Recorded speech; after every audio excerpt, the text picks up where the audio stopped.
Mari dimulai. Kok kayak nggak bunyi gitu dong. Ya, mungkin ada yang perlu disampaikan dulu dari pemuda, monggo. Bismillahirrahmanirrahim. Untuk presensi belum terdeteksi Ustadz. Mohon maaf, mungkin Mas Anang bisa menyampaikan. Tapi alhamdulillah kemarin ketika pengisian dari Ustadz Sri Mulyono sampai 600-an pemuda satu lantai ini penuh, tambah sampai tangga kemarin.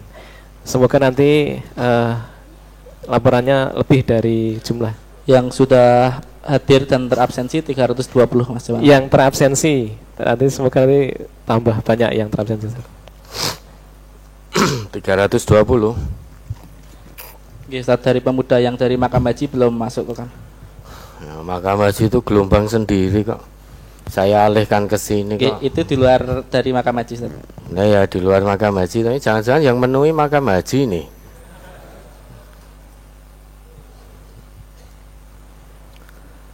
Ya, temanya apa tuh ini? Temanya apa? Dekadensi moral generasi muda, yang kami harapkan nanti Al-Ustadz untuk bisa menyampaikan utamanya solusinya. Kalau gejala dan gejalanya sudah kita rasakan bersama. Tadi Pangapunten Ustadz kami dahului dengan menyampaikan bahwa besok tanggal 24 sampai 29 Juli akan ada pendidikan dan pelatihan dasar bagi Satgas. Yang tadi sebenarnya kami tanya, satu lantai ini yang sudah daftar berapa, kok kayaknya belum ada yang bersemangat untuk menunjukkan tangannya, demikian. Semoga nanti setelah pengisian dari panjenengan tambah semangat rekan-rekan.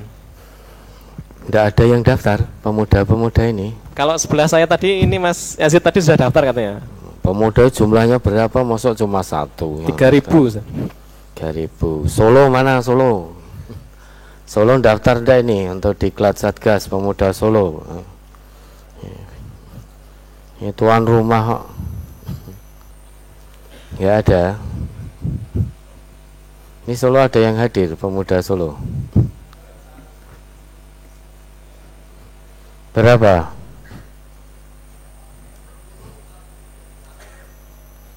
Sepuluh. Mohon kalau ditanggung Al-Ustadz salah satu dekat mic, kemudian menjawab dengan lantang, silahkan. Yuk.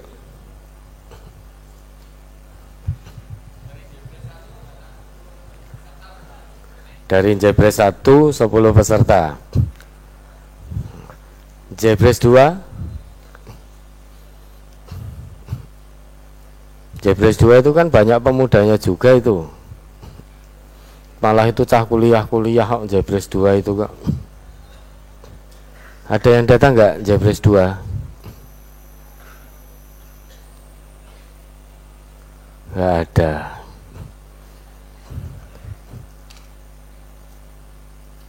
Ya. Kalau pemudanya Solo itu berapa Mas Jamal? Absen terakhir 190 ya Mas. 90. Mas Loh, 190 Ustaz. Lah kok cuma 10? Ya udah. Jebres 1 sendiri kemarin di absen itu 90. 90 ya pemudanya. Jebres 1 90, cuma yang datang ini hanya 10.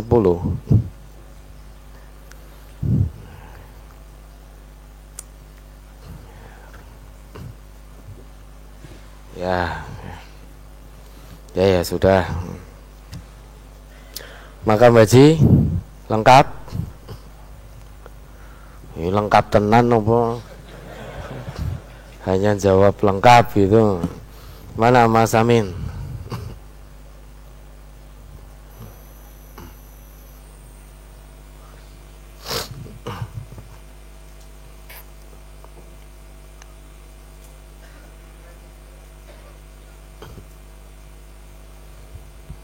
Cek.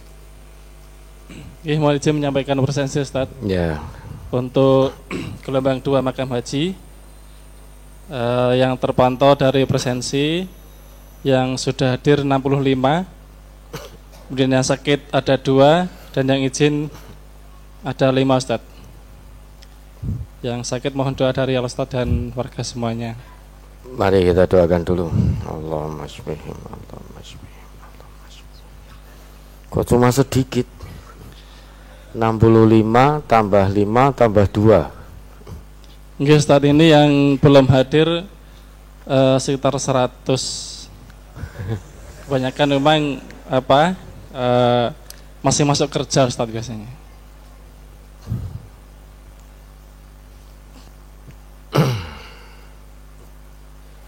Masih 100. Nggih, Ustadz, itu termasuk yang mustami ada 26.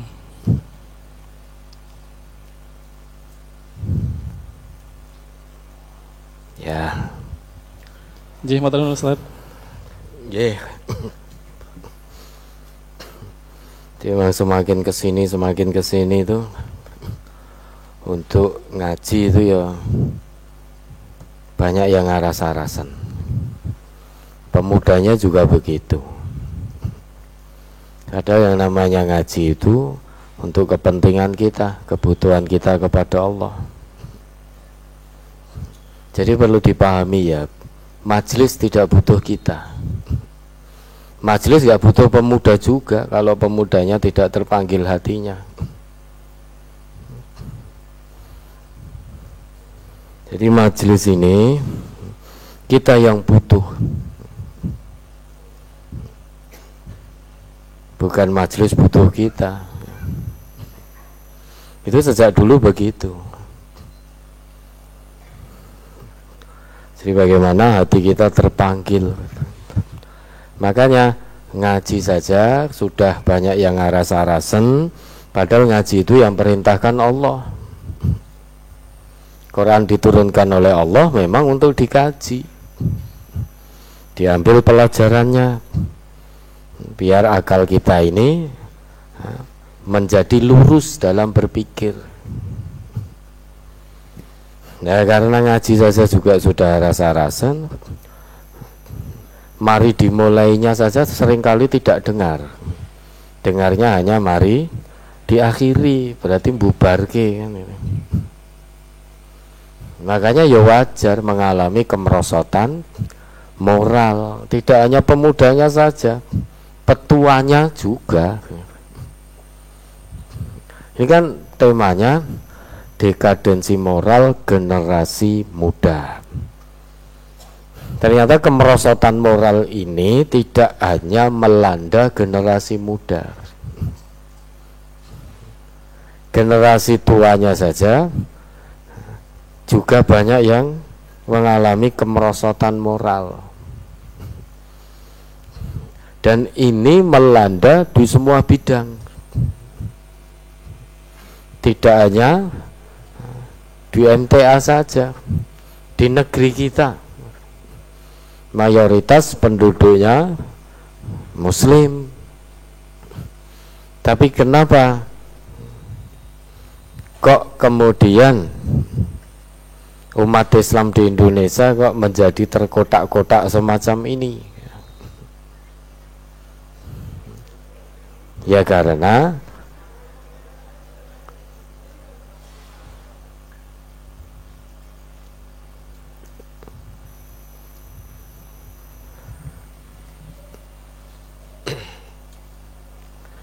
kok menjadi tidak baik gitu loh kondisinya.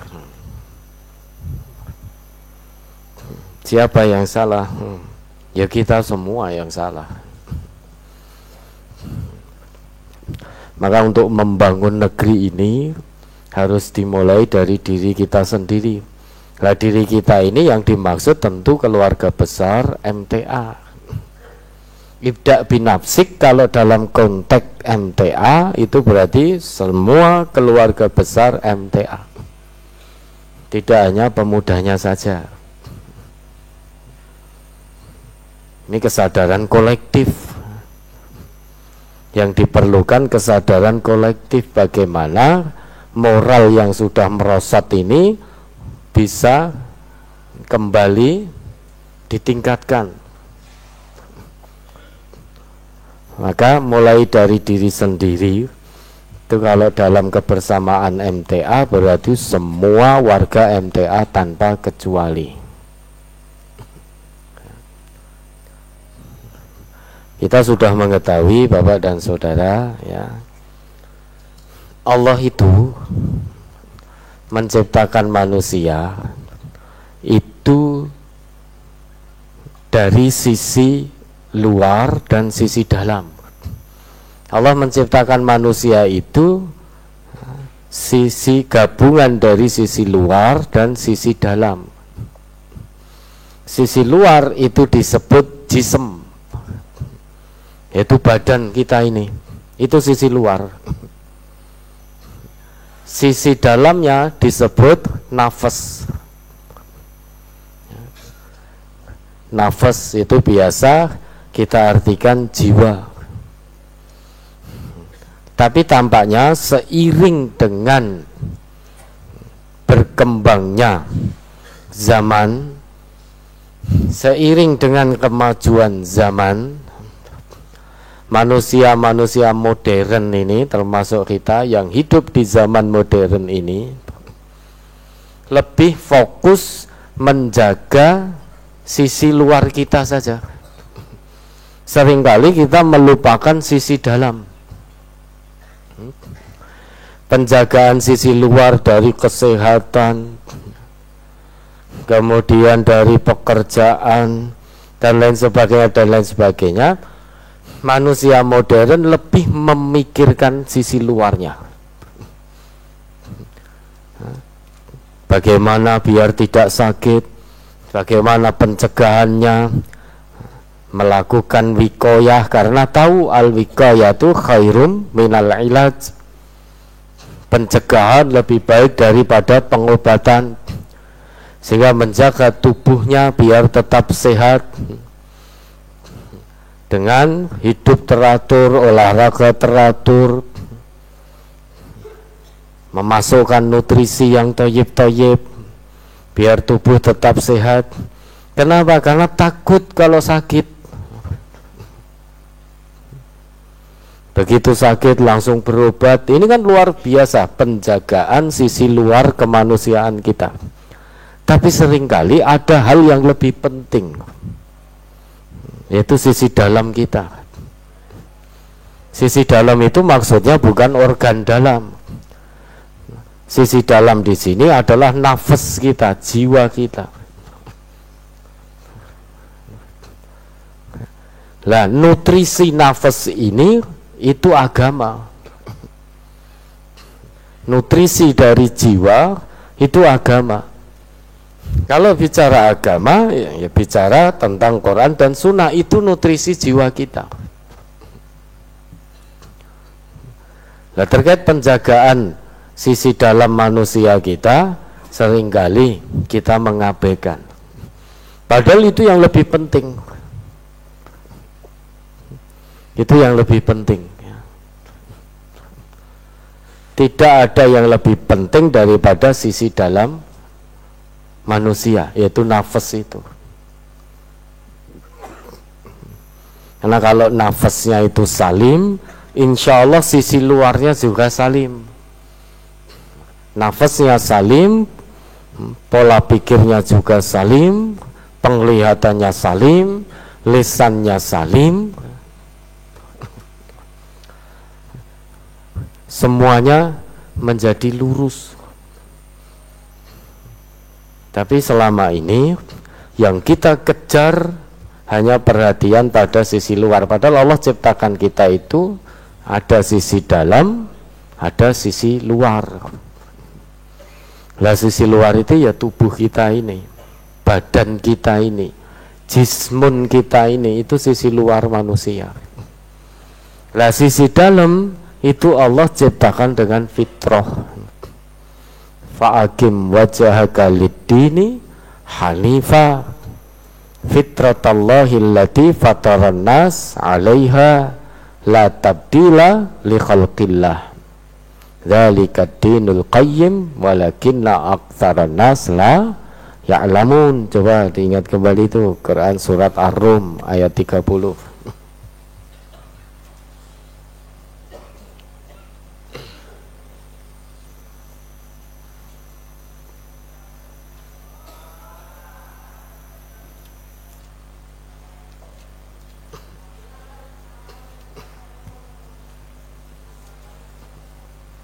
surah Ar-Rum, surah ke-30 ayat 30.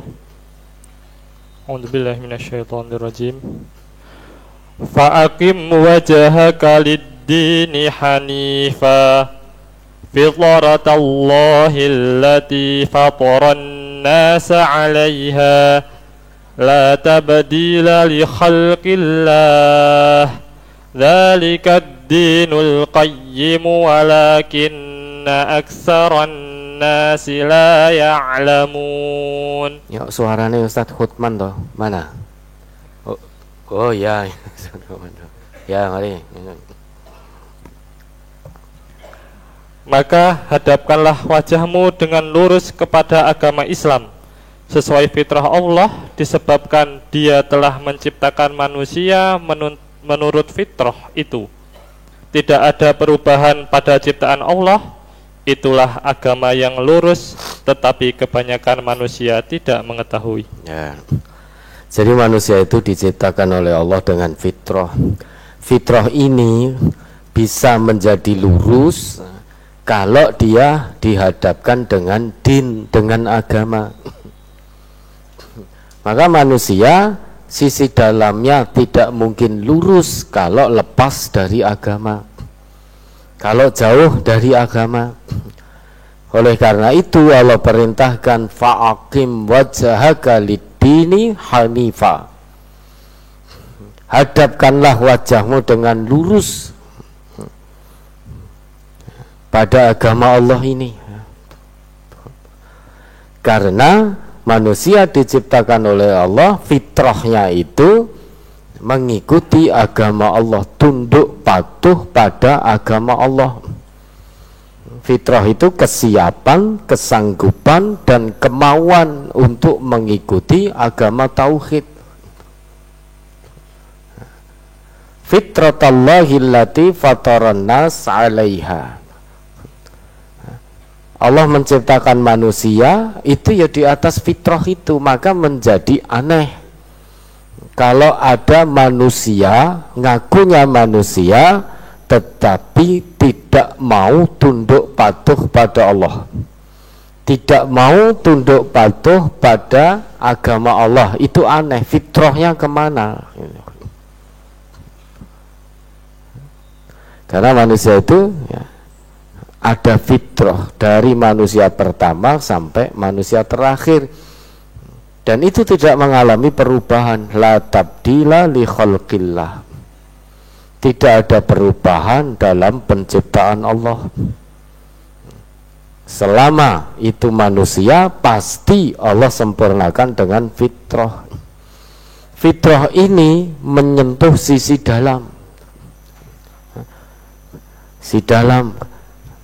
Maka nutrisinya harus agama biar tidak mengalami kemerosotan. Kenapa? Karena fitrah ini dapat was-was dari setan. Kalau sisi luar kita itu kan hanya gangguannya hanya penyakit. Sisi luar kita gangguannya hanya penyakit. Penyakit itu tidak membahayakan. Tapi kita ketakutan sekali kalau sakit, apalagi sakit berat itu takut sekali. Kenapa? Karena takut mati. Takut mati. Kalau sudah mati berarti harus meninggalkan dunia. Orang yang takut mati itu biasanya memang sisi dalamnya tidak siap untuk bertemu Allah. Makanya begitu sakit, sakitnya berat, menjadi gelisah, takut kalau umurnya selesai. Ketika mati, nanti sampai pada Allah, amal saya cukup atau belum, sehingga ketakutan. Padahal yang namanya penyakit hanya akan menyentuh sisi luar kita. Ada penyakit yang lebih dahsyat daripada sebatas penyakit luar. Itu penyakit hati. Karena ini bisa membawa kita menyimpang dari aturan Allah. Kan sisi luar ini dia bertindak beramal itu kan atas dorongan bisikan apa yang ada dalam sisi dalam kita.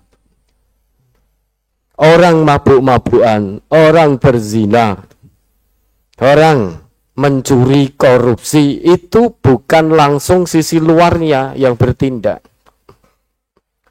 Tapi ada dorongan dari sisi dalam kemanusiaannya.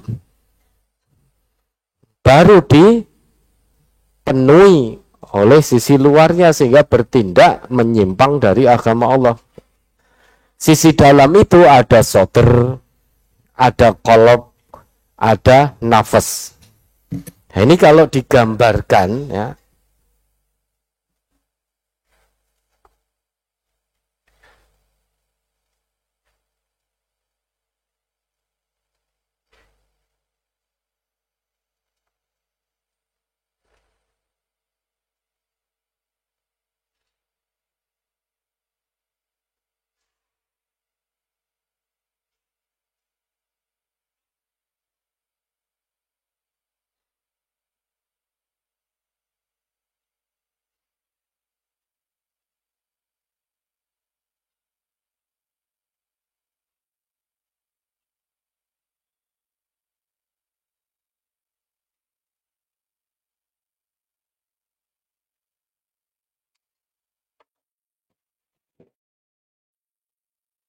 jadi posisi dalam manusia itu seperti ini.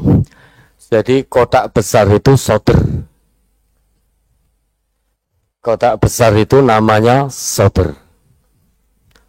Kemudian di dalam kotak besar itu ada yang namanya qalb, nurani. Kemudian di dalamnya lagi ada yang namanya nafas. Nafas itulah punya cabang dua. Nafas yang takwa, jiwa yang takwa, atau jiwa yang fujur. Takwa itu identik dengan taat pada Allah. Fujur itu berarti maksiat kepada Allah. Ini sisi dalam manusia. Dan setan itu membisikkan manusia tidak langsung ke qalb, tetapi ke sudur. Alladzi yuwaswisu fi sudur rinas. Sebelum sampai ke qalb itu ada filter yang namanya sudur, kotak besar itu. Jadi sisi dalam manusia itu ini. Kotak besar itu sebagai sudur, itu filter pertama manusia dari was-was gangguan setan. Maka kalau bisikan setan bisa masuk ke sudur tanpa ada filter, dia akan tembus ke qalb. Bisikan setan itu akan tembus ke qalb. Kalau sudah nyampe ke qalb, dia akan tembus juga ke nafas. Kalau itu bisikan dari setan, kalau sudah sampai nafas, maka tidak mungkin takwa yang muncul, tetapi fujur yang muncul. Makanya setan itu usahanya untuk menggelincirkan manusia dari jalan Allah itu punya banyak langkah. Karena sisi dalam manusia berlapis seperti ini. Ini bukan anatomi tubuh, tetapi ini sisi dalam spiritual kita sebagai manusia. Soter itu kalau anatomi tubuh, biasa kita maknai dada. Yang dimaksud bukan dada, organ tubuh ini bukan. Tapi sisi spiritual kita. Ada soter, ada qalb, ada nafas. Maka orang yang pertama kalau mengamalkan Islam, mendapat ajaran Islam kok hatinya sesak, dadanya sesak, sodernya sesak, itu tanda orang itu dia akan tersesat dari jalan Allah. mayyuridillah ayyahdiyahu yashrah sadrahu lil Islam wa mayyurid ayyudillahu yaj'al sadrahu dayyiqan harajan ka'annama yas'adu fis sama. Itu surat apa Mas Jamal? Lupa saya.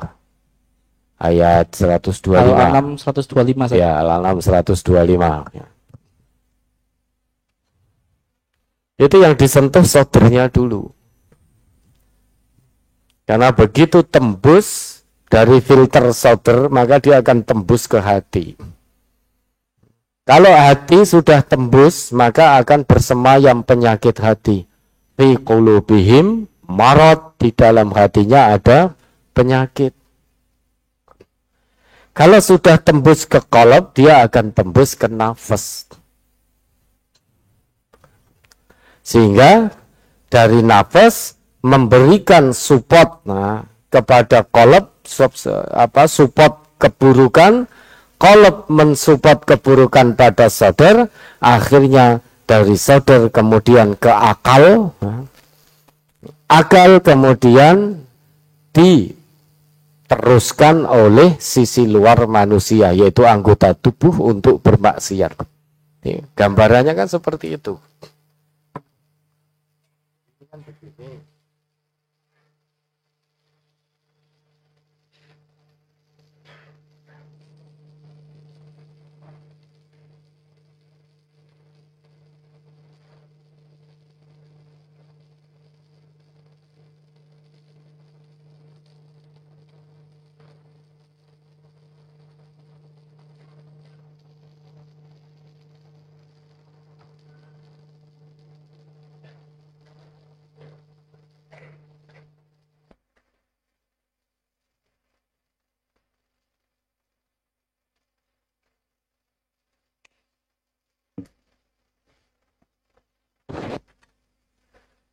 Jadi dari nafas dia akan memberikan support yang buruk menuju qalb. Hati ada penyakit, maka dari qalb juga akan memberi support yang buruk kepada sadar. Sadar nanti outputnya, keluarnya dia menuju akal. Dari akal diteruskan kepada jism, sisi luar kemanusiaan kita. Nah, dari sisi luar manusia itulah kemudian ada yang namanya amal atau perbuatan. Lah, amal itu ada yang soleh, ada yang toleh. Semuanya berawal dari sisi dalam. Sisi luar manusia tidak bisa langsung beramal baik atau beramal salah, tidak bisa. Itu semua dapat dorongan instruksi dari dalam. Berarti dari sini, sisi dalam manusia kita itu lebih penting diperhatikan daripada sisi luar kita. Bukan berarti memperhatikan sisi luar itu tidak penting, itu juga penting. Namun ada yang lebih penting. Karena sisi luar manusia itu dalam tingkatan spiritual kemanusiaan yang namanya jism itu menempati peringkat terakhir. Kan ada 3, yang pertama ruh, yang kedua akal, yang ketiga jism. Jadi tubuh fisik ini menempati posisi terakhir. Tetapi anehnya banyak manusia justru lebih mementingkan fisik luarnya daripada jernihnya akal, daripada beningnya hati. Ketika fisiknya sakit, bingung. Tapi ketika akalnya sakit, tidak bingung. Ketika hatinya sakit, santai-santai saja, nyaman-nyaman saja. Di dalam hati bersemayam penyakit hati.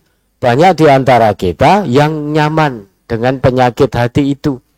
Mulai dari sombong, riya, sum'ah, takabur. kemudian iri, dengki, serai. Itu hatinya banyak bersemayam penyakit seperti itu, di antara kita masih tenang-tenang saja. Tidak panik sebagaimana kalau yang sakit fisik luarnya. Kalau fisik luarnya sakit, panik. Organ tubuh hati itu sakit, panik. Tapi kalau hati spiritualnya yang sakit, tidak panik. Padahal kalau yang sakit itu hati spiritual kita, itu bisa menjadi penyebab lemahnya iman, bahkan hilangnya iman kita. Kefasikan berasal dari hati, kemunafikan berasal dari hati. Kesombongan juga berasal dari hati. Kalau Bapak dan Saudara perhatikan, kemerosotan moral itu semuanya sumbernya dari hati. Dekadensi moral itu semuanya sumbernya dari hati. Hati memberikan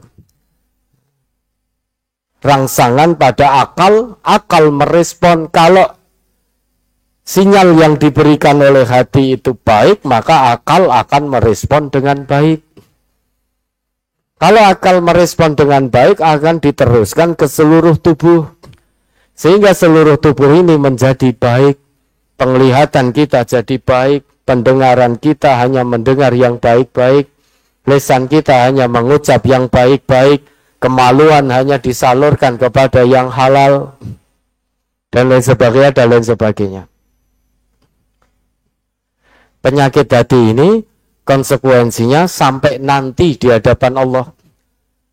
Tapi kalau penyakit hati organ tubuh, paling itu hanya kalau Allah beri kesembuhan dalam arti dipanggil pulang, begitu mati, meninggal, selesai sudah. Dari penyakit hati organ itu. Tapi kalau yang sakit organ hati spiritualnya, sampai di hadapan Allah nanti. Akan mas'ul di hadapan Allah, dimintai pertanggungjawaban. Kalau sakit fisik dunia, begitu selesai sudah. Apakah sembuh dalam arti masih diberi kesempatan hidup, masih diberi kesempatan tobat, atau sembuhnya dengan cara dipanggil pulang kepada Allah? Kalau itu penyakit fisik, itu sudah selesai, ya sudah selesai. Tapi kalau penyakit itu penyakit hati spiritual kita, hubungan kita kepada Allah, maka bisa sengsara kita dunia akhirat. Nah, apa tahu penyebabnya? Kok manusia itu mudah sekali, utamanya manusia modern sekarang. Kok mudah sekali mengalami kemerosotan moral. Ini yang namanya moral, ini kalau dalam bahasa agama itu akhlak secara keseluruhan. Dan Nabi diutus oleh Allah untuk menyempurnakan akhlak manusia. Berarti ya menyempurnakan cara berpikir manusia, menyempurnakan cara berpandang manusia, cara pandang manusia, menyempurnakan cara merasa manusia, cara meyakini, dan juga cara bersikap, cara bertindak manusia. Itu Nabi diutus oleh Allah untuk itu. Innama bu'itsu liutammima makarimal akhlak. Sesungguhnya aku diutus ini untuk menyempurnakan akhlak yang mulia. Yang namanya akhlak mencakup semuanya. Cara pandang, cara merasa, cara berpikir, cara bersikap, cara bertindak. Juga attitude atau sikap tadi, itu semua dicakup dalam akhlak, termasuk moral. Nah, Nabi dulu diutus kepada masyarakat yang bukan hanya mengalami kemerosotan, tapi sudah penyimpangan. Bukan hanya diutus atau masyarakat yang pertama kali disapa oleh Nabi, bukan hanya sebatas masyarakat yang moralnya merosot, tapi sudah menyimpang moralnya. Kalau merosot kan berarti baru turun, ada kemungkinan bisa naik lagi. Tapi ini betul-betul diutus oleh Allah pada masyarakat yang sudah menyimpang. Semua kedurhakaan, semua kemaksiatan itu sudah dianggap biasa di tengah-tengah masyarakat itu. Perzinaan sudah dianggap biasa, perjudian dianggap biasa, mabuk-mabukan dianggap biasa, sogok suap dianggap biasa, memakan harta orang lain dengan cara batil sudah dianggap biasa, memakan harta anak yatim dianggap biasa, mencuri dianggap biasa, bukan aib, bukan tabu lagi. Bahkan membunuh juga dianggap biasa pada masyarakat jahiliyah. Makanya Nabi diutus untuk meluruskan cara berpikir mereka, karena ini menyimpang, maka harus diluruskan. Cara pandang mereka, cara merasa mereka, cara bersikap, cara bertindak. Nah, Nabi kemudian menjadikan wahyu Al-Quran sebagai pijakan utama untuk meluruskan penyimpangan moral, penyimpangan akhlak masyarakat jahiliyah. Dakwah beliau terprogram. Jadi menjadikan Al-Quran sebagai pijakan utama, dakwahnya terprogram dengan penuh kedisiplinan, dan sahabat-sahabat beliau menjadi kader-kader militannya. Ini 3 hal yang dilakukan Nabi untuk meluruskan moral masyarakat jahiliyah yang sudah menyimpang. Landasannya Quran, dakwah Qurannya terprogram dengan penuh kedisiplinan. Kemudian beliau menjadikan sahabat-sahabat beliau sebagai kader-kader militan dalam dakwah Quran ini. Dan atas pertolongan Allah itu berhasil. Yang awalnya memukul, masyarakat yang memukul jadi menjadi masyarakat yang merangkul. Yang awalnya mencaci menjadi saling berkasih sayang, dan lain sebagainya, dan lain sebagainya.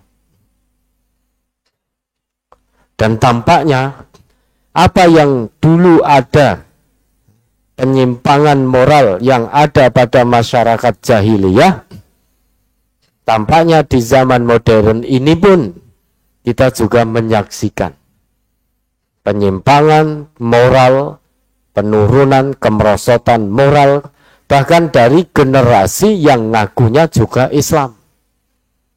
Kalau dulu masyarakat jahiliyah jelas kafir, jelas musyrik. Nah sekarang yang kita saksikan jahiliyah modern, meski tidak semuanya.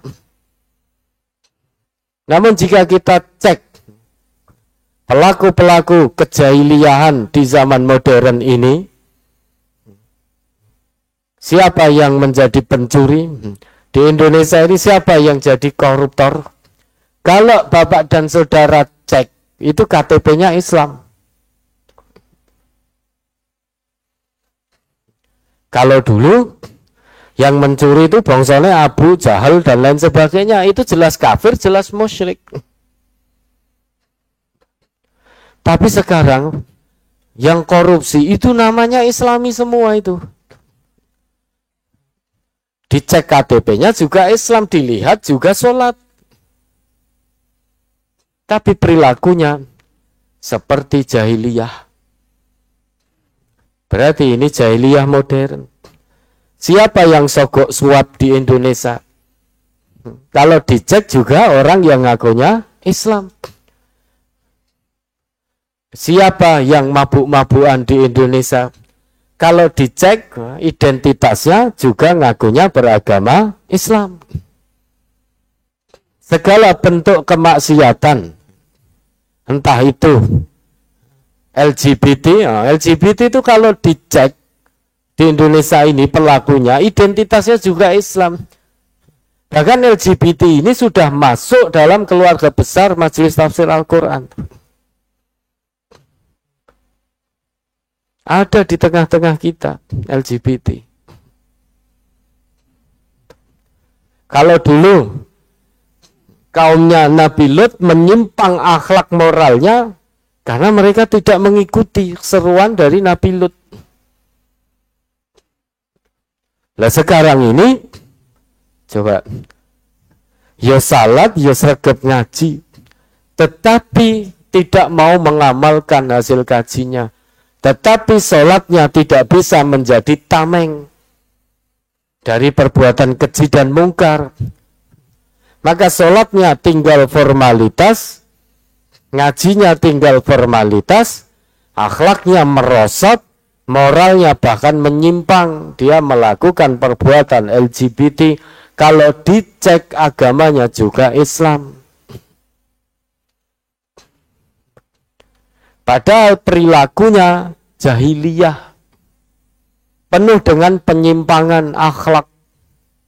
Kalau dia Islam tenan, gak akan seperti itu.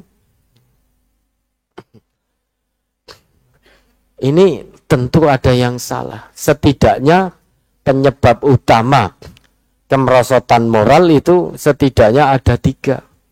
Yang paling utama, dhu'ful iman, lemahnya iman.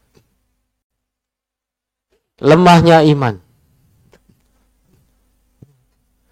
Padahal kata Allah, orang itu kalau sudah ikrar keimanan, kewajibannya istiqomah dalam keimanan itu. Buktikan keimanannya dengan amal soleh. Itu kata Allah begitu. Iman seseorang yang shodiq di hadapan Allah, itu iman yang dibuktikan dengan perbuatan. Bukan hanya iman yang dibuktikan dengan pengakuan di lisan, bukan hanya itu. Maka Bapak dan Saudara bisa cek setiap kali menyebut kata iman, amanah, yu'minu, dan lain sebagainya, oleh Allah mesti senantiasa disandingkan dengan amal soleh. Di dalam Al-Quran begitu. Dan itu harus dilakukan secara istiqomah. Innal ladzina qalu rabbunallah tsumastaqamu. Jadi pengakuan bahwa Allah itu Tuhan kita harus dibuktikan dengan istiqomah dalam pengakuan iman itu. Maka di surat yang kita sudah sangat hafal, wal 'asr innal insana lafi khusr illal ladzina amanu wa 'amilus sholihat. Wa basyiril ladzina amanu wa 'amilus sholihat. Alif lam mim dzalikal kitabu la raiba fihi hudal lil muttaqin alladzina yu'minuna bil ghaibi wa yuqimunas shalah wa mimma razaqnahum yunfikun. Semua kata iman di dalam Al-Quran mesti disandingkan oleh Allah dengan amal soleh. Itu mengandung makna siapapun yang sudah ngaku iman kepada Allah harus dibuktikan dengan perbuatan yang soleh. Orang yang sudah ngaku iman, buktikan penglihatannya hanya melihat yang baik-baik. Kalau orang ngaku iman, penglihatannya masih digunakan melihat yang tidak baik-baik, maka imannya masih tanda tanya di sisi Allah. Orang kalau sudah ikrar iman, lisannya harus berkata yang baik-baik sebagai bukti keimanannya. Kalau lisannya masih mencaci, memaki, fitnah, ghibah, bohong, berarti masih ada masalah dengan keimanan yang sudah diikrarkan.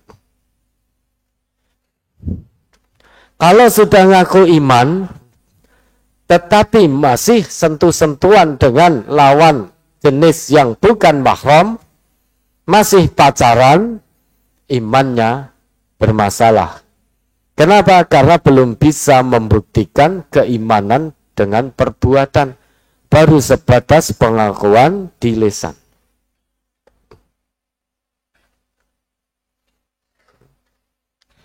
Sedangkan iman itu butuh bukti.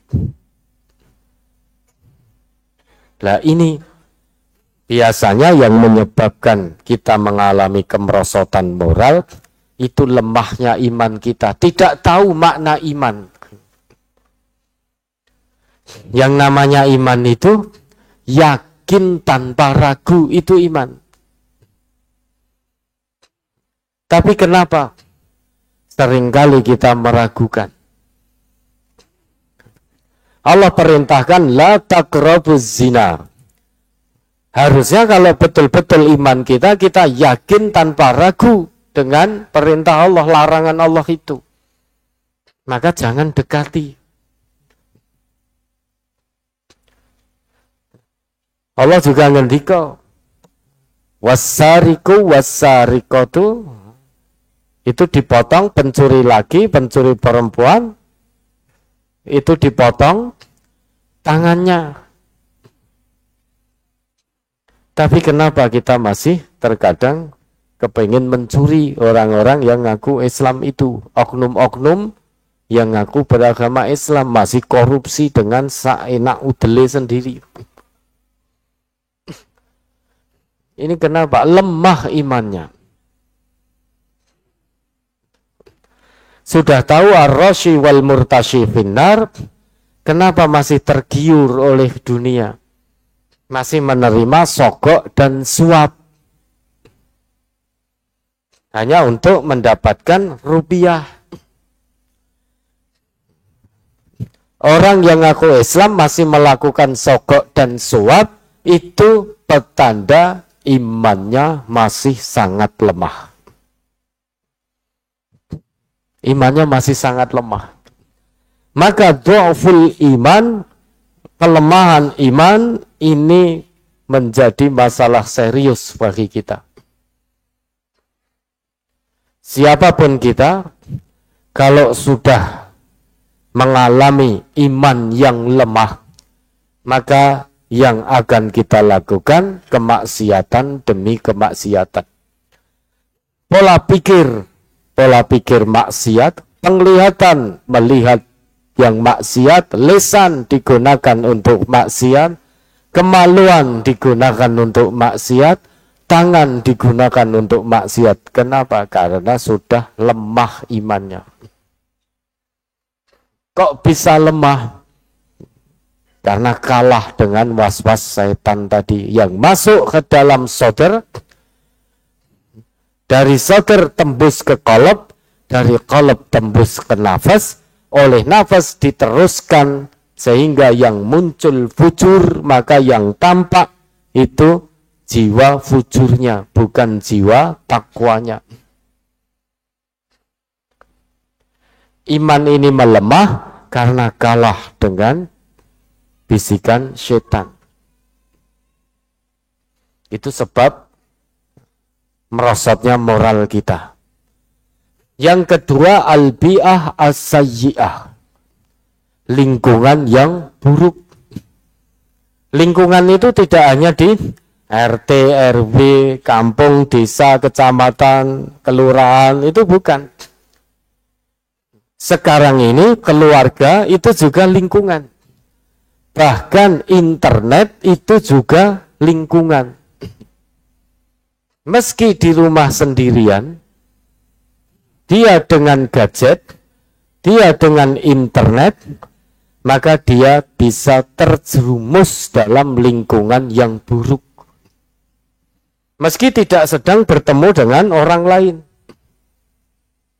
Di rumah sendirian, dengan gadget, semua maksiat bisa masuk ke dalam internet, ke dalam gadget itu. Segala bentuk kemaksiatan, pornografi, porno aksi, judi online, kemudian kemaksiatan yang lain, semuanya masuk di dalam internet.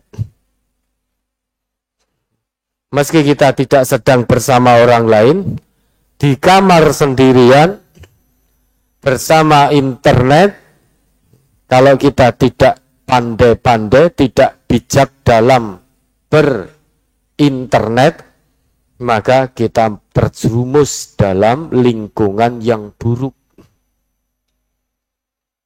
Oleh karena itu, Allah dawuh pada kita, wasbir nafsaka ma'alladzina yad'una rabbahum bil ghadati wal 'ashiyyi yuriduna wajhah. Coba dibaca lagi itu Al-Kahfi ayat 28. Surah Al-Kahfi, surah ke-18 ayat 28.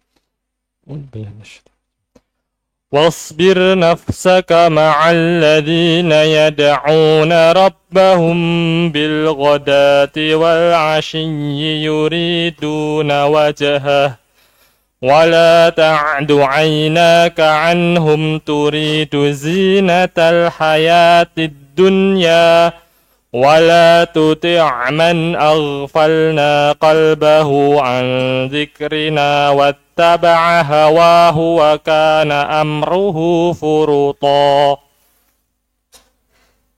Dan bersabarlah engkau bersama orang yang menyeru Tuhannya pada pagi dan senja hari dengan mengharap keridhaannya, dan janganlah kedua matamu berpaling dari mereka karena mengharapkan perhiasan kehidupan dunia, dan janganlah engkau mengikuti orang yang hatinya telah kami lalaikan dari mengingat kami, serta menuruti keinginannya dan keadaannya sudah melewati batas.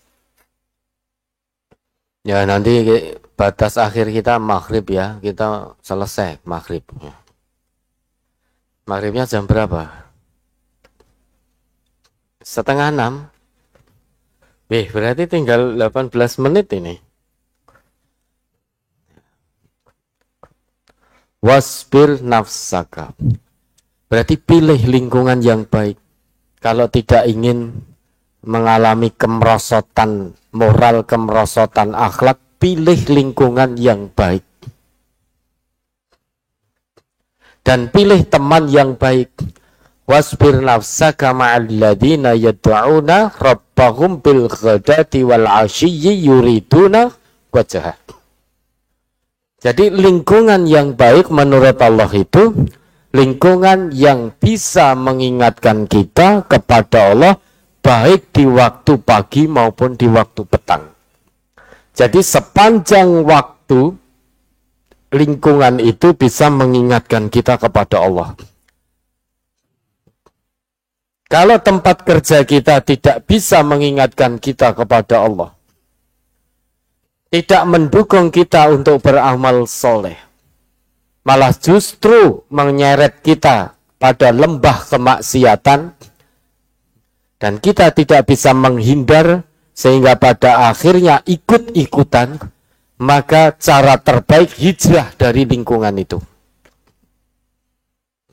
Dan itu dulu yang dilakukan oleh pemuda Kahfi. Ketika masyarakatnya, dari elit sampai rakyatnya, itu sudah penuh dengan kemaksiatan, pemuda Kahfi yang benar-benar menjaga keimanannya, ibarat kata, tidak ada tempat hijrah dari kemaksiatan selain hanya di gua.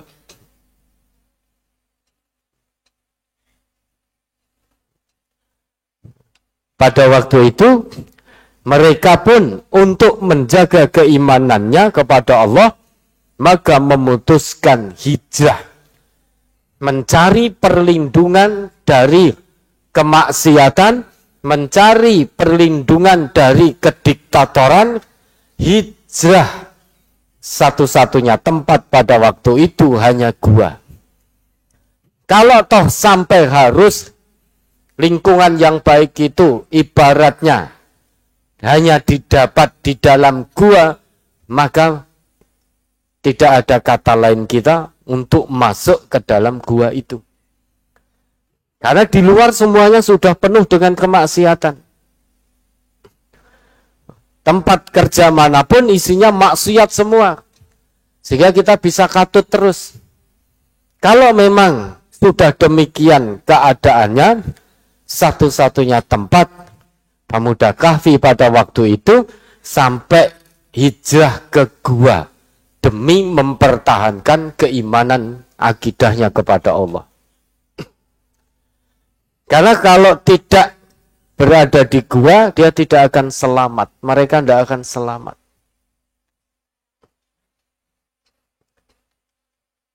Dari kisah pemuda Kahfi ini, dan dari ayat Allah ini, Al-Kahfi ayat 28 ini, biar moral kita tidak mengalami kemerosotan,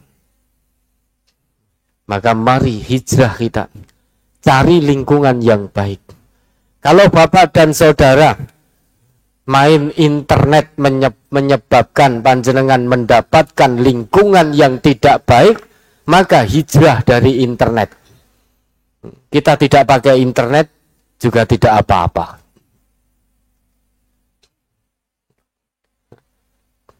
Orang tidak pakai internet juga tidak akan mati kalau belum waktunya. Mau pakai internet, kalau sudah waktunya ya mati. Kalau belum waktunya ya belum mati.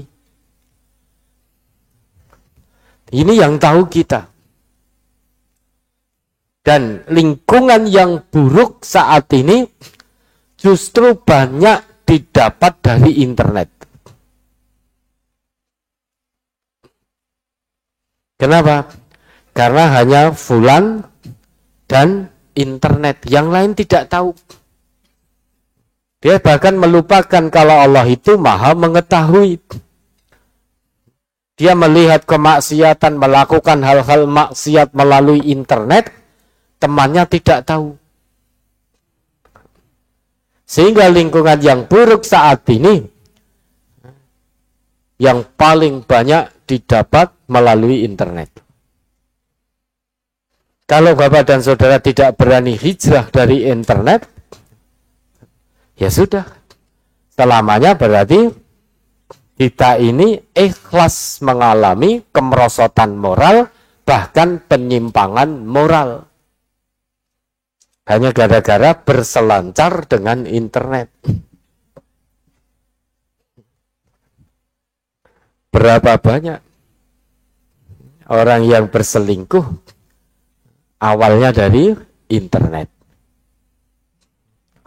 Berapa banyak orang yang berjudi awalnya dari internet.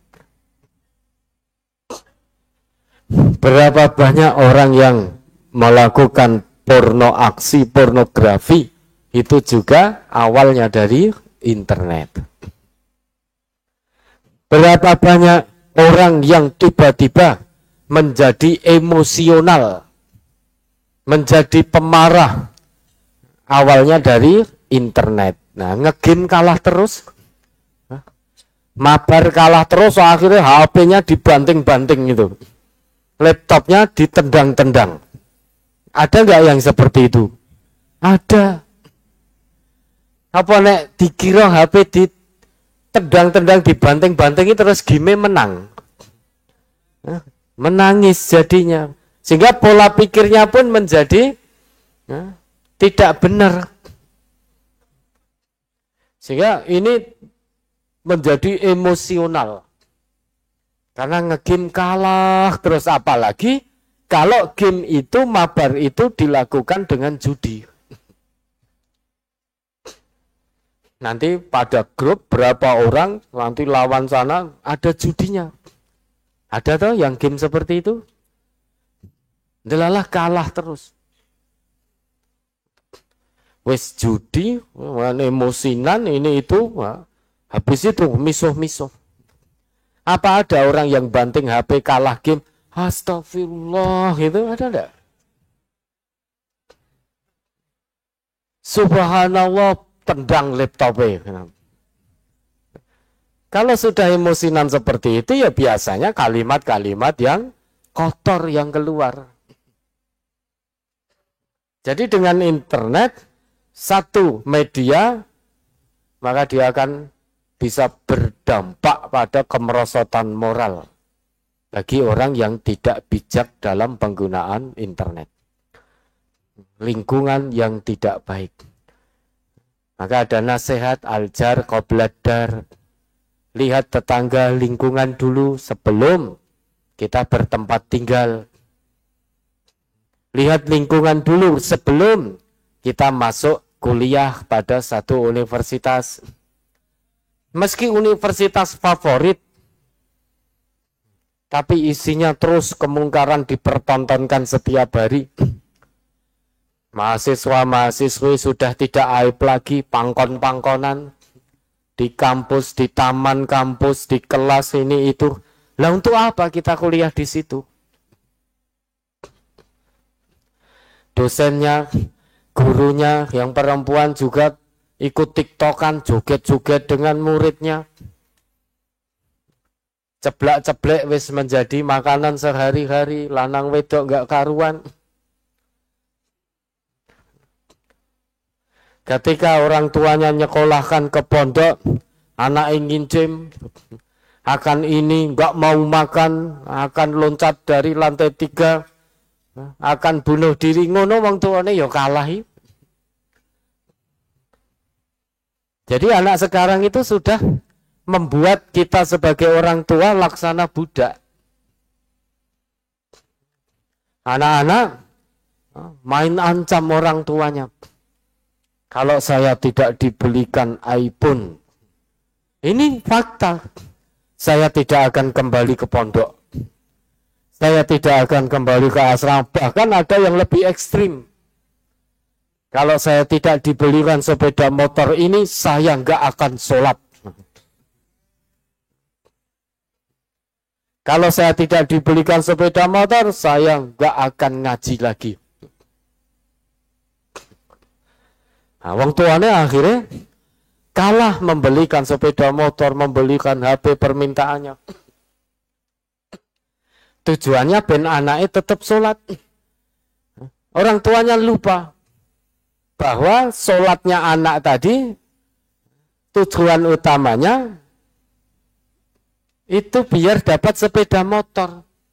Jika dia ngancam orang tua, kalau tidak dibelikan sepeda motor, saya tidak mau sholat. Begitu dibelikan sepeda motor, ya sehari 2 hari sholat. Bargui sudah tidak sholat lagi. Pit montore dapat, ya tetap orang sholat. iPhone-nya dapat, semakin males kembali ke pondok. Akhirnya sekarang bingung. Datang ke sini, Ustaz. Dulu anak saya sampai kelas 3 habis liburan Ramadan kemarin, akhirnya tidak pulang. Padahal janjinya kalau saya belikan sepeda motor, saya belikan iPhone, nanti akan kembali ke pondok. Begitu saya belikan ternyata tetap tidak mau kembali. Sekarang terlibat pergaulan bebas, Ustaz. Mohon nasihatnya. Terus piye sing nasihati? Oh, itu anak-anak yang jenengan kenapa sebagai orang tua lemah di hadapan anak? Ini faktor ketiga, du'ful mutaba'ah. Ya, lemahnya pengawasan. Orang tua kalau anaknya itu sudah remaja, apalagi sudah kuliah, jauh dari orang tua, ngekos, orang tua itu sudah lepas pengawasan. Tanya anak itu biasanya sangune ijik pora. Jarang yang tanya gimana sholatmu, 5 waktu di mana sholatmu, tertib apa enggak, gimana ngajimu. Itu jarang yang memperhatikan. Kalau ditanya kenapa kau enggak ngaji, sekarang sibuk kuliah. Padahal MTA ini di seluruh Indonesia di mana kita berada, alhamdulillah sudah ada. Ada yang di Jakarta itu sibuk ngaji, begitu ke Solo, kuliah di Solo menjadi tidak ngaji. Alasannya sibuk kuliah. Padahal ini ke pusatnya, tinggal pilih. Masa kuliah seminggu tanpa pray? Ada nggak kuliah sing dari Ahad sampai Ahad mlebu terus nganti lulus gitu loh. Sehingga 7 hari masuk terus 24 jam. Lah ngono ya jadi tidak ngaji. Ini lemah pengawasan dari orang tua. Ketika nilai kuliahnya jatuh, wah orang tua gelisah. Aduh gimana nak? Gimana nang? Gimana nduk? Nek nilaimu koyo ngene ora lulus kumlot, kamu ndak bisa nanti bekerja di perusahaan itu. Kamu ndak bisa nanti bekerja di ini itu. Sulit kamu nanti jadi PNS. Ketika jatuh nilai akademiknya, bingung orang tua. Ketika berhenti ngajinya, orang tua nggak bingung. Ketika sholatnya juga kadang berhenti, orang tuanya tidak bingung. Jadi lebih fokus pada sisi akademik dunia daripada kurikulum akhirat. Lebih fokus pada kurikulum dunia saja. Ketika kurikulum dunianya berantakan, panik orang tua. Karena nanti tidak bisa bekerja, tidak diterima, tidak ini itu. Tapi kalau kurikulum akhirat dilanggar oleh anak, orang tua tenang-tenang saja. Berapa banyak? 3 tahun SMP MTA, 3 tahun SMA MTA. Begitu kuliah lepas tidak mau ngaji, akhirnya prestasi yang didapat menghamili anak orang.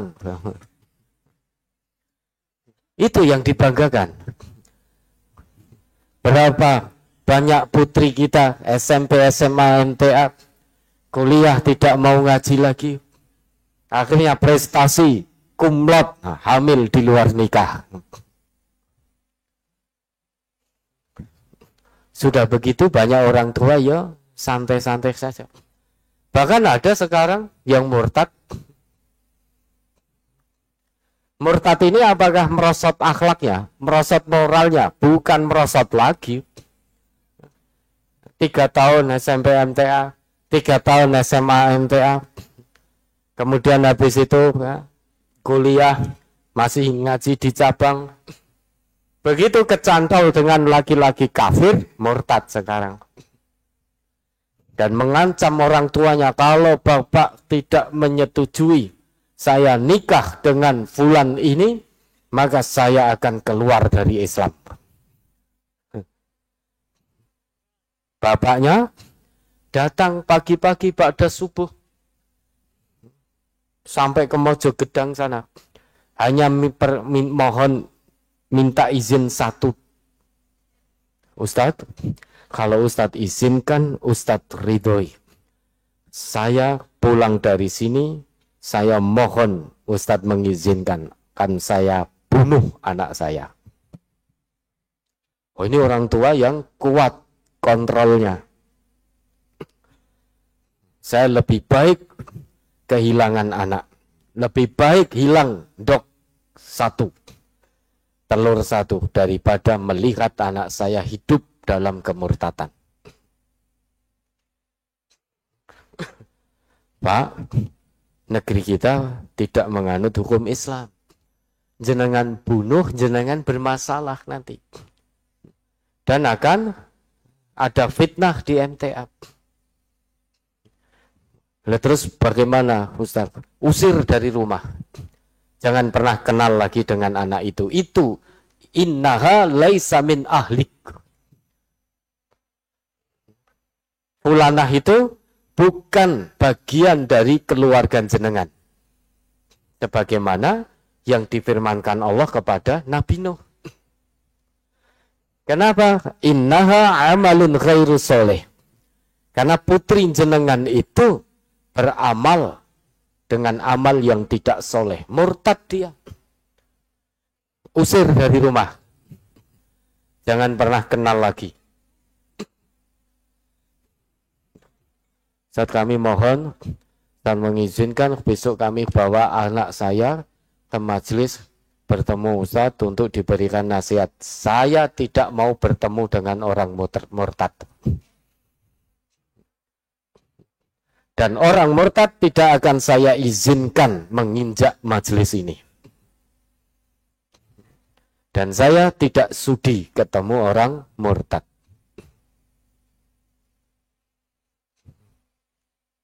Akhirnya ya sudah. Orang tuanya ngabari, sudah diusir anaknya. Mati karepmu, urip karepmu. Minggato saka kene. Nah, itu tidak mudah.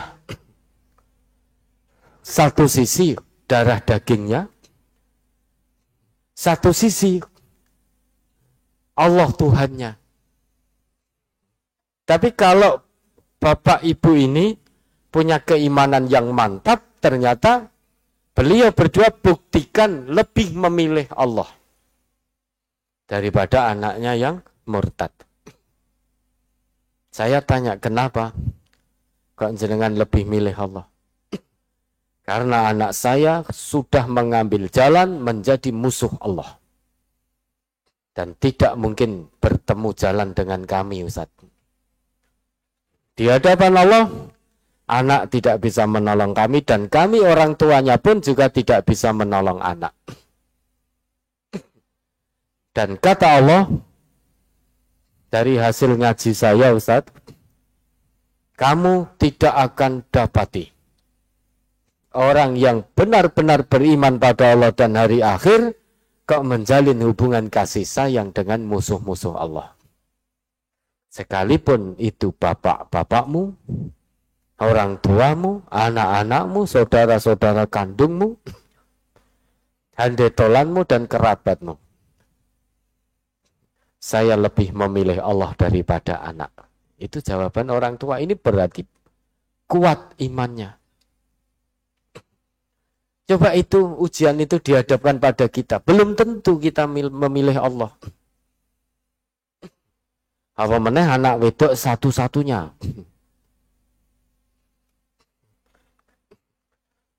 Ya wis lah. Nek wis nikah sik ning engko bar kuwi mlebu Islam ya. Engko Islame alon-alon. Kemungkinan itu yang akan kita lakukan. Nah, dhu'ful mutaba'ah. Lemahnya kontrol dari orang tua. Lemahnya pengawasan. Termasuk orang tua ini lemah dalam pengawasan saat anak mengancam untuk tidak mau berbuat baik lagi. Kalau keinginannya tidak dituruti oleh orang tua, kemudian orang tuanya menjadi kalah. Ini juga termasuk lemah pengawasan. Dan ini menyebabkan anak akan merosot moralnya. Karena sedikit-sedikit dia akan ancam orang tuanya. Saya hanya akan ngaji kalau Bapak Ibu belikan saya ini. Saya sholat kalau Bapak Ibu belikan saya ini. Saya hanya mau kuliah kalau Bapak Ibu belikan saya ini. Ini kan berarti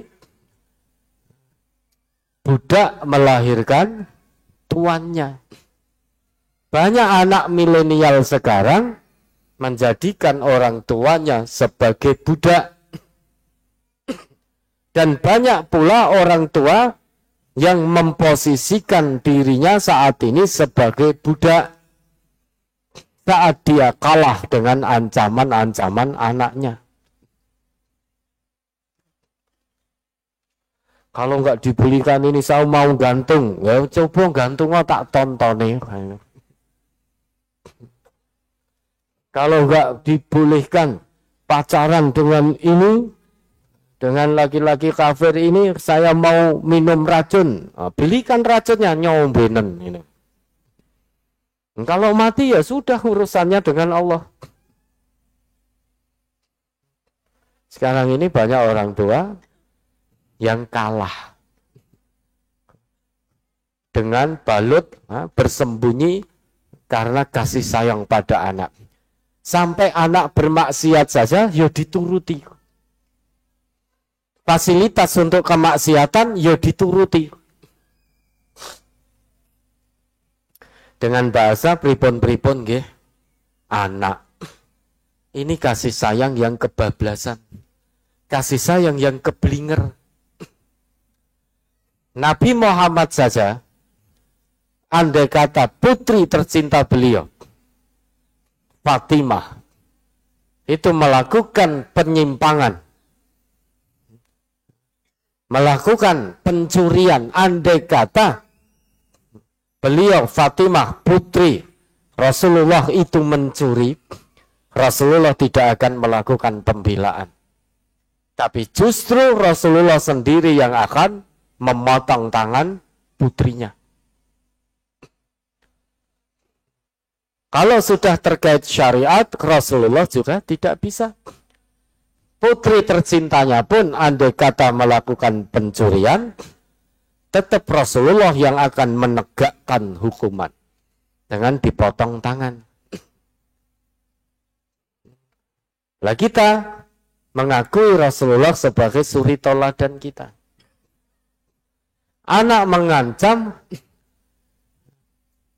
dengan agar orang tua memberikan fasilitas untuk kemaksiatan kok dipenuhi.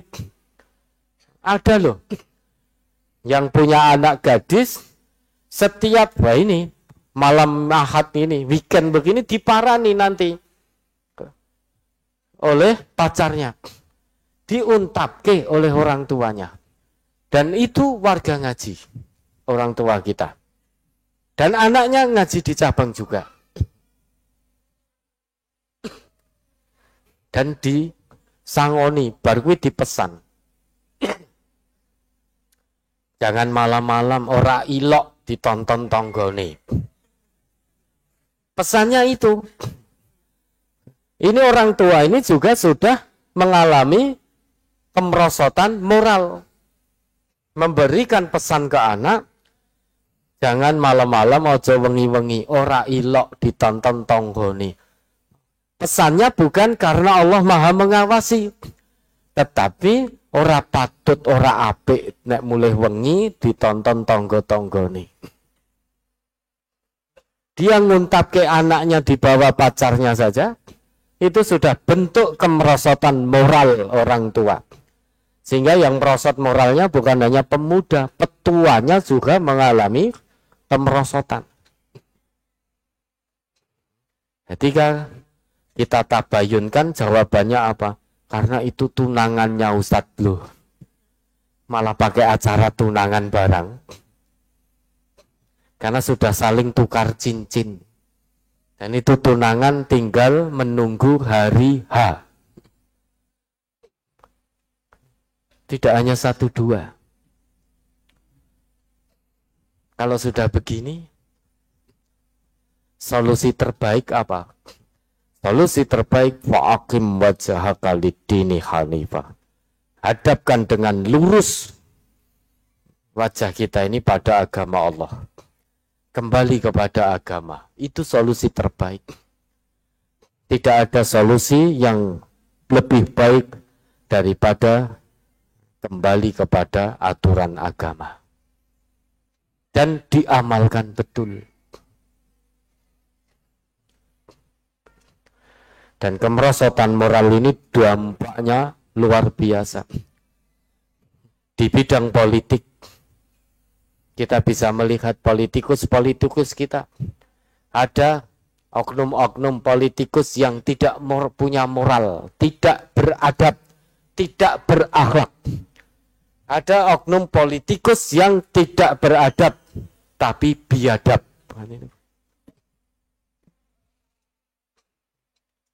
Politik itu kan harusnya, kalau dia politikus muslim, harusnya dia melakukan kegiatan politiknya sesuai dengan nilai-nilai Islam, sesuai jati diri Islamnya. Maka adanya politik Islam, bukan Islam politik.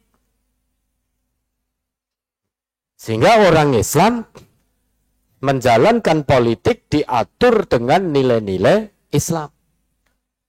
Maka kalau dia politikus muslim betul, untuk menaikkan elektabilitasnya tidak perlu menjatuhkan lawan politiknya. Tidak perlu ngumbar aib lawan politiknya. Tidak perlu memfitnah lawan politiknya.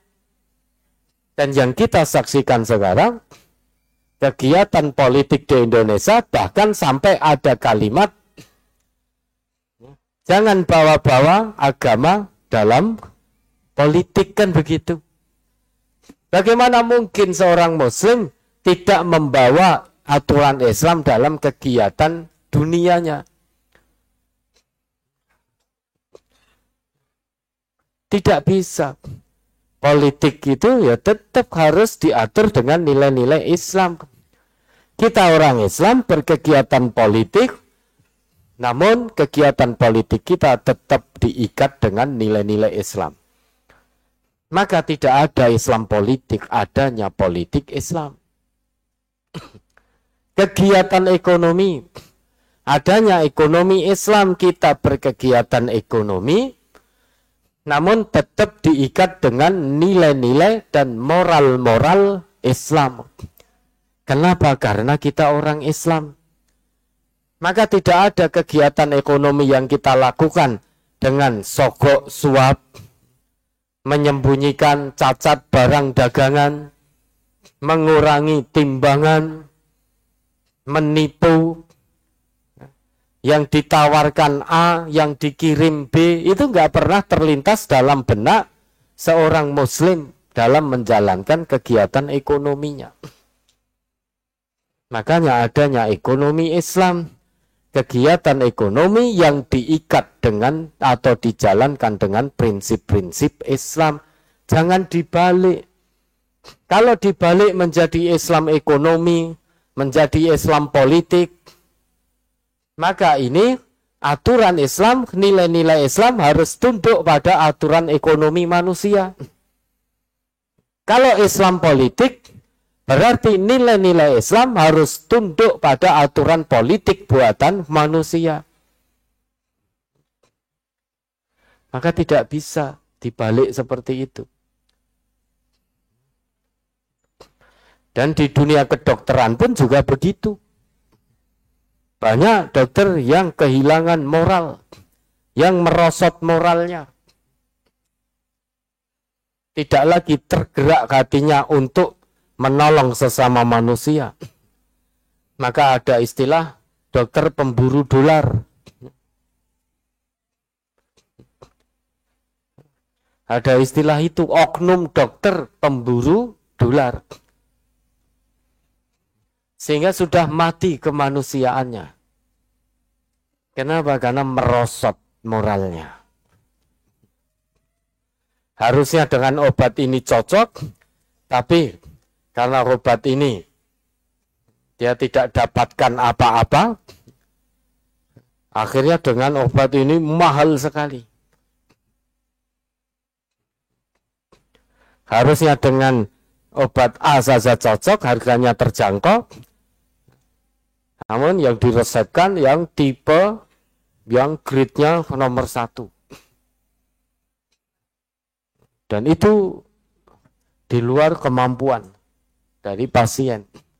Karena pasien tidak semuanya kaya raya.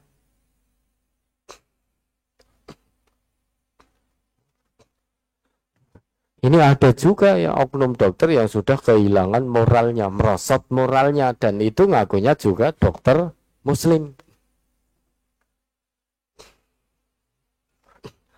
Ada dokter muslim dijak konsultasi ora penak. Jadi konsultasi itu omongannya ketus. Ngopo bendang lungo. Tapi kalau yang datang pasien kaya, wah itu sabar tenan melayaninya. Ini potensi mengalami kemerosotan moral.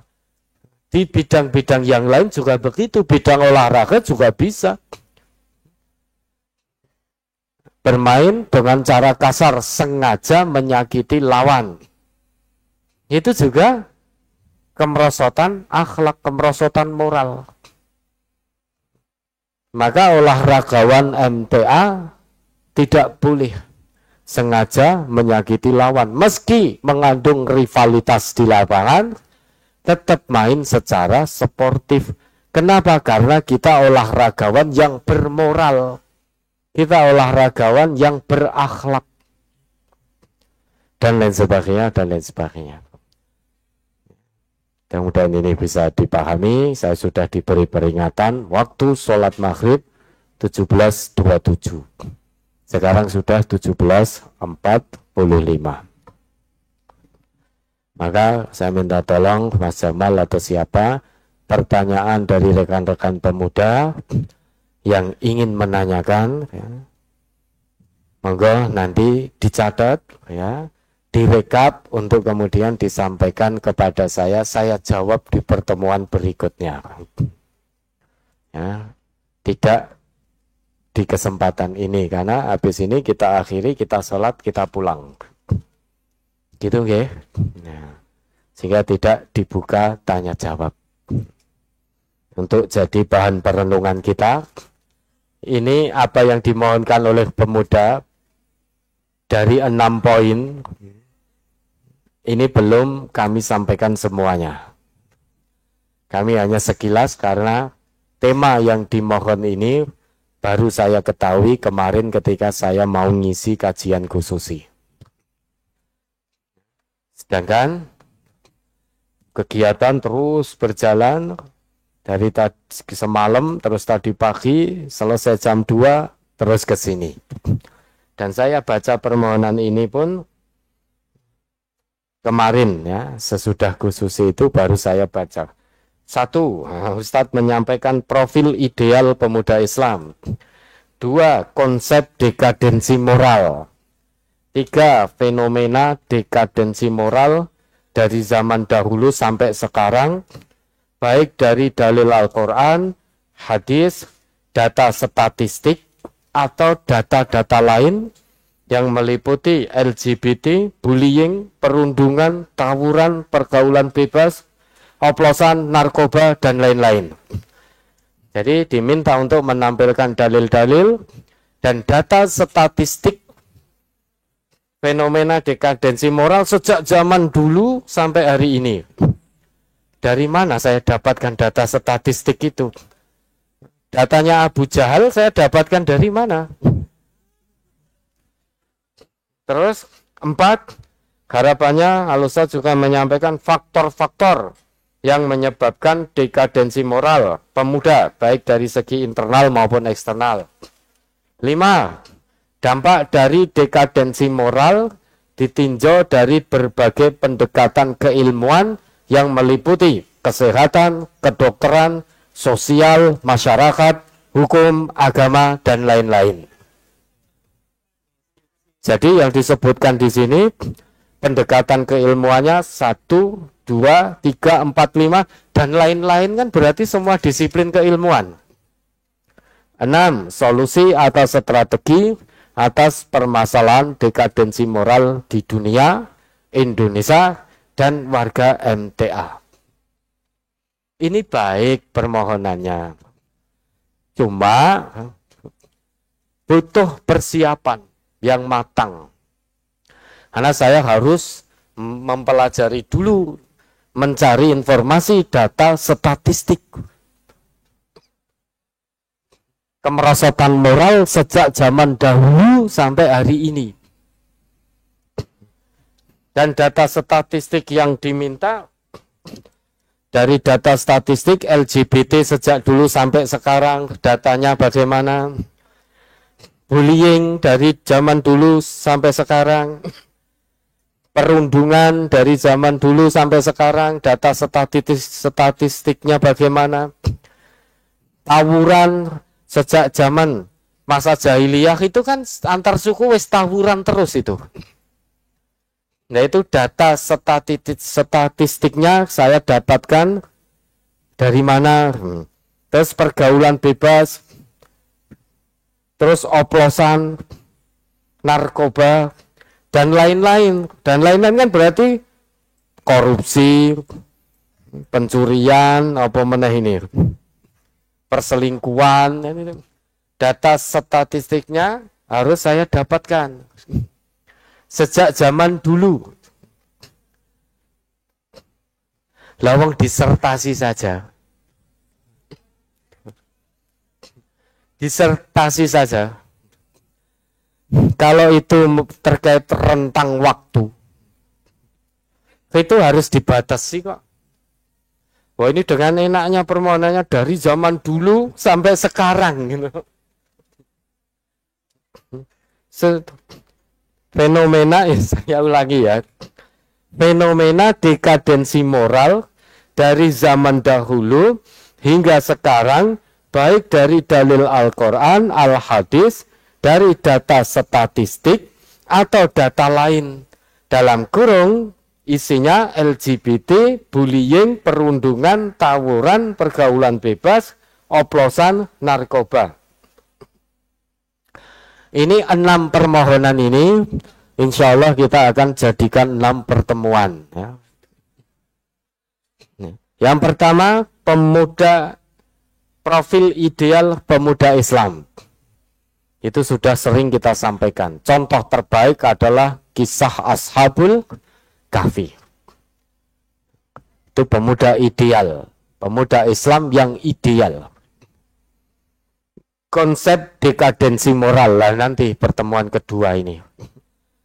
Terus fenomena dekadensi saya akan minta tolong yang ahli statistik nanti. Ini Mas Salman ahli statistik, saya akan minta tolong kepada beliau.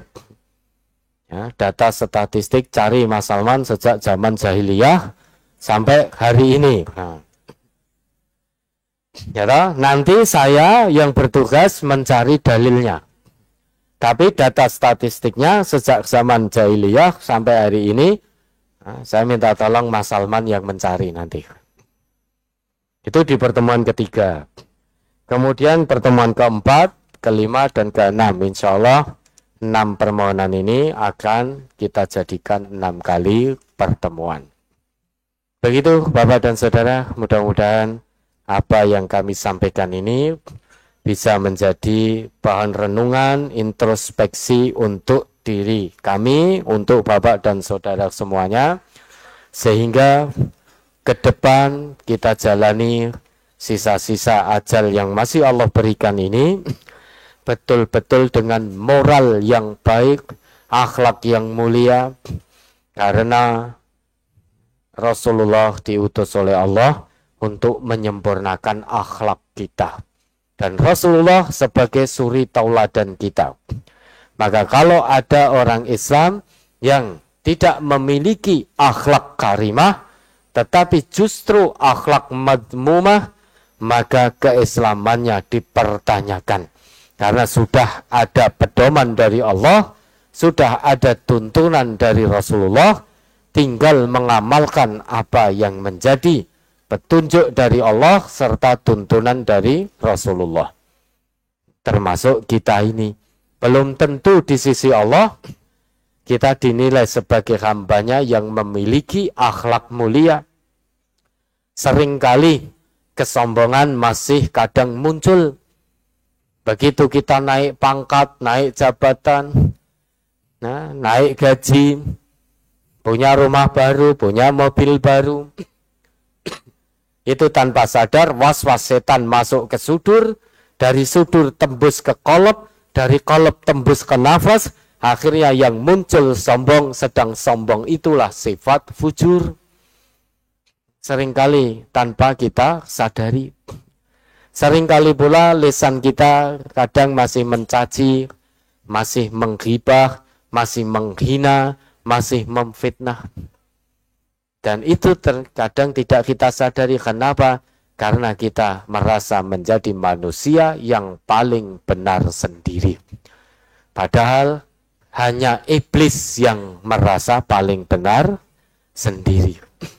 Nah, kalau kita manusia punya pola pikir, punya keyakinan menjadi manusia yang paling benar sendiri, berarti tidak ada bedanya pola pikir kita dengan pola pikir iblis. Na'udzubillah. Baik, kurang lebihnya mohon dimaafkan ya. Dari saya cukup. Nanti salam untuk keluarga di rumah masing-masing. Mari kita akhiri. Alhamdulillahirabbil alamin. Subhanakallahumma wa bihamdika asyhadu an la ilaha illa anta astaghfiruka wa atubu ilaik. Wassalamualaikum warahmatullahi wabarakatuh.